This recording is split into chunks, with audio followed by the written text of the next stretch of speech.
بوڑھا آدمی اور اس کا پڑوسی۔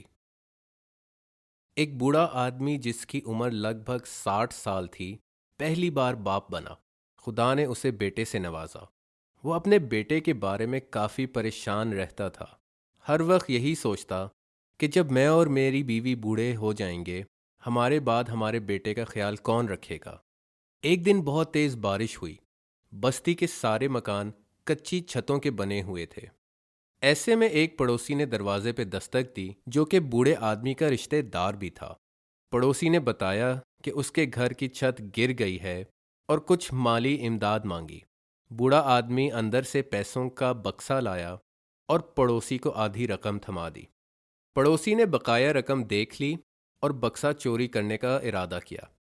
وہ سوچنے لگا، میں بچے کو گھر سے باہر لے جاؤں گا، اس کی چیخ پکار سے ماں ڈھونڈنے تو ضرور نکلے گی۔ پیچھے سے میں گھر میں داخل ہو کے بوڑھے کو قتل کر دوں گا اور بکسا چرا کے نکل لوں گا۔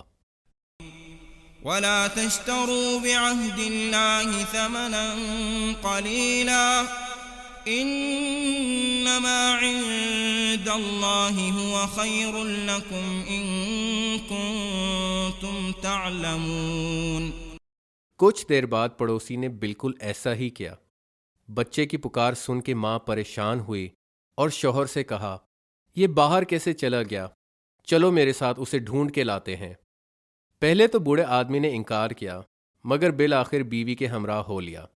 پیچھے سے شاطر بکسا چرانے گھر آ گیا۔ جب بوڑھا آدمی اور اس کی بیوی واپس لوٹے، ان کے گھر کی چھت گری ہوئی تھی۔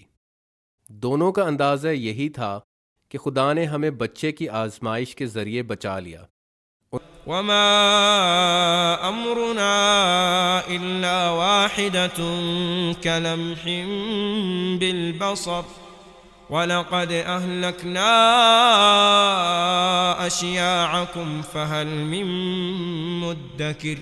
انہوں نے رات کسی اور پڑوسی کے گھر گزاری اور صبح جب گھر کا معائنہ کرنے آئے تو دیکھ کے حیران رہ گئے کہ گری چھت کے نیچے رشتہ دار کی لاش پڑی ہوئی ہے اور اس کے ہاتھوں میں پیسوں کا بکسا۔ جس پڑوسی کے ساتھ رات گزاری تھی وہ بولا، تم نے اپنے رشتہ دار سے رحم کا معاملہ کیا اور خدا نے تمہاری کفالت کی۔ بوڑھے آدمی کو یقین آ گیا کہ اس کے بعد خدا اس کے بیٹے کی حفاظت اور کفالت ضرور کرے گا۔ ایسے میں اس نے پریشان رہنا چھوڑ دیا اور اس کا بیٹا بڑے ہو کے عالم، امام اور حافظ بنا۔ ما يفتح الله للناس من رحمة فلا ممسك لها وما يمسك فلا مرسل له من بعده وهو العزيز الحكيم۔ يا أيها الناس اذكروا نعمة الله عليكم هل من خالق غير الله يرزقكم من السماء والأرض لا إله إلا هو فأنا تؤفكون۔ پڑوسی کی شفقت۔ ایک عورت تھی اور خدا نے اسے 3 بیٹے دیے ہوئے تھے۔ اگرچہ وہ نماز اور روزے کی پابند تھی، اس کے پڑوسیوں کے ساتھ معاملات ٹھیک نہیں تھے۔ اس کا شوہر پڑوسیوں کے ساتھ شفیق اور رحم دل تھا۔ وہ اکثر اپنی بیوی کو نبی صلی اللہ علیہ وسلم کی حدیث یاد کراتا، جبرائیل نے پڑوسی کے حق پہ اتنا زور ڈالا کہ مجھے لگا وہ میری وراثت میں حصے دار بن جائے گا۔ غریبوں اور مفلس کی مدد سے پہلے ہمیں اپنے پڑوسیوں کا خیال رکھنا چاہیے بیگم۔ عورت کا ہمیشہ جواب ہوتا، مجھے پڑوسیوں کی کیا ضرورت، میرے تو 3 بیٹے ہیں۔ کچھ سال میں شوہر کا انتقال ہو گیا اور بیٹے شادی کر کے علیحدہ رہائش پذیر ہو گئے۔ عورت تنہا رہ گئی اور اسے پڑوسیوں کی مدد کی ضرورت تھی، مگر وہ شرمندگی کی وجہ سے کسی سے کچھ نہ کہہ پاتی۔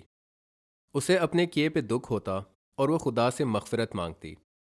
سردی کی ایک بارش والی رات تھی۔ وہ کھڑکی بند کر رہی تھی کہ دیکھا باہر ایک کمزور بلی بیٹھی ہے۔ بارش سے وہ بھیگ چکی تھی اور بھوک اور کمزوری سے چلا رہی تھی۔ عورت نے ایک راہ گزر سے بلی کو گھر کے اندر لے لیا اور اسے کھانا ڈالا۔ لگتا تھا بلی کئی دن کی بھوکی ہے۔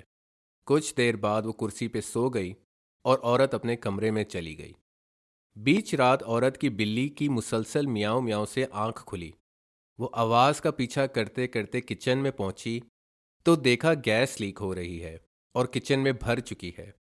اس نے فوراً ڈھکن بند کیا اور گھر کی تمام کھڑکیاں کھول دیں۔ عورت نے خدا کا بے تحاشا شکر کیا اور بلی دوبارہ سو گئی۔ عورت کو سوچ آئی کہ خدا نے اس بلی کو میرے لیے رحمت بنا کے بھیجا۔ ساتھ میں اسے یہ بھی خیال آیا کہ اس کے پڑوسیوں نے آج تک اس سے کبھی بھی بدسلوکی نہ کی تھی۔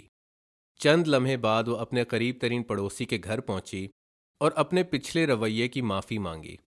توقع کے خلاف پڑوسیوں نے اسے گرم جوشی سے اندر بلایا اور گھر کے بچوں کو آئندہ اس کی مدد کرنے کا حکم دیا۔